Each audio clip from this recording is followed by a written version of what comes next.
सामाजिक संगठन दुर्गा सोरेन सेना के द्वारा पूर्व विधायक स्वर्गीय दुर्गा सोरेन की पुण्यतिथि के अवसर पर एक भव्य कार्यक्रम का आयोजन किया गया। इस कार्यक्रम में शामिल होने पहुंची जामा के पूर्व विधायक सीता सोरेन और संगठन की केंद्रीय अध्यक्ष जयश्री सोरेन ने स्थानीय प्रशासन और व्यवस्था पर जमकर तीखे तीर चलाए। सीता सोरेन ने कहा, महापुरुषों की प्रतिमाओं की अनदेखी, दुमका पाकुड़ मार्ग की जर्जर स्थिति, उड़ती धूल और CSR फंड की गड़बड़ी को लेकर अधिकारियों को आड़े हाथों लिया। साथ ही नगर परिषद क्षेत्र में जलापूर्ति के नाम पर हो रही अवैध वसूली का मुद्दा भी प्रमुखता से उठाया। वहीं जयश्री सोरेन ने इसे पूरी तरह एक सामाजिक संगठन बताते हुए जनता की सेवा का संकल्प दोहराया। इस दौरान कार्यकर्ताओं द्वारा रक्तदान शिविर का आयोजन भी किया गया। आज पाकुड़ में स्वर्गीय दुर्गा सोरेन जी की 78वीं पुण्यतिथि है।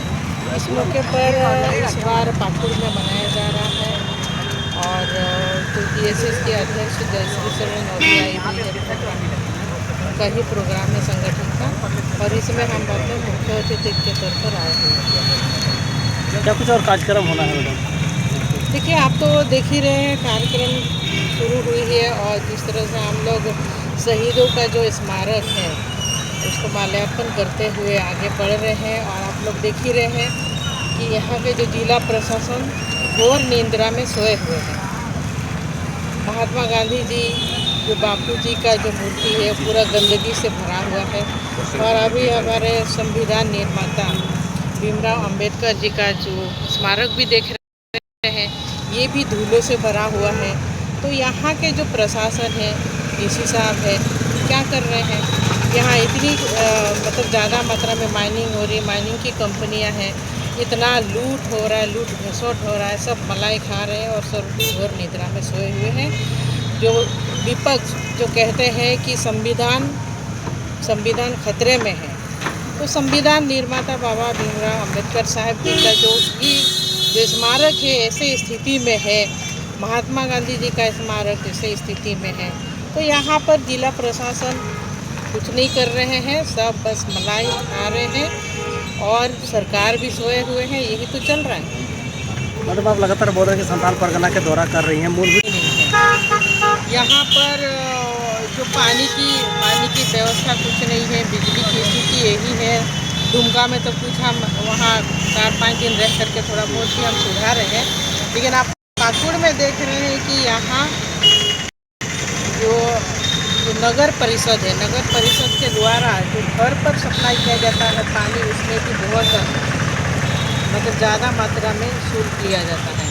तो यही तो स्थिति है। अगर पानी पर ही पानी मतलब हमारी जीवन रक्षक है, से पानी के बिना जीना नहीं, तो ऐसी चीज़ों पर इतना ज़्यादा टैक्स यहाँ के जो जिला परिषद ले रही है, तो ये सब चीज़ें हैं। बहुत सारी और चीज़ें हैं। यहाँ पर जो सड़कें हैं, जो दुमका से हम पाकुड़ आते हैं, एकदम पूरा सड़क नहीं है, पूरा गड्ढे ही गड्ढे हैं। वहाँ पर सुबह से लेकर के रात तक हाईवा चलती है और उसमें ट्रक में क्या है, कोयला ही कोयला है। कोयला से जो डस्ट है, इतनी सारे समय डस्ट उड़ करके जनजीवन को अस्त व्यस्त करते हैं। यहाँ के लोग ऐसी स्थिति में जीने के लिए मजबूर है। कई तरह की डस्ट से बीमारी होती है, अस्थमा जैसे रोग हो रही है। स्वास्थ्य के नाम पर कुछ भी नहीं है। यहाँ जो इतनी बड़ी कंपनियाँ हैं माइनिंग कर रही है, CSR फंड कहाँ जा रहा है, बहुत सारी चीज़ें सरकार की जो स्वास्थ्य व्यवस्था है वो लाचार स्थिति में है। कुछ भी सही नहीं है। सरकार चल रही है, जनता बस भगवान भरोसे जी रहे हैं। तो इन सारी स्थिति के बावजूद मैडम, स्वास्थ्य विभाग की बात की आपने, तो पूरा राज्य में 108 एम्बुलेंस जो महत्वाकांक्षी योजना थी, आज वो आधे से ज़्यादा ऐसा जो है वो गाड़ी बिल्कुल खराब पड़ी हुई है, क्या कहेंगे? देखिए, वही तो हम बोल रहे हैं कि सरकार की कामकाज पर भी बोल रहे हैं। सरकार के पास फंड नहीं है, जो कि सारी चीज़ों को, फंड अगर है ही नहीं तो आपका सब चीज़ ठप हो जाएगा, सब चीज़ बैठ जाएगा। फंड नहीं है, सड़कें नहीं है, सड़कें पूरी तरह से खराब है। सरकार के पास मेन चीज़ फंड ही नहीं है, तो फिर क्या होगा? कुछ भी नहीं होगा, विकास पूरी तरह से ठप है। पाकुड़ से सुदीप कुमार त्रिवेदी की रिपोर्ट।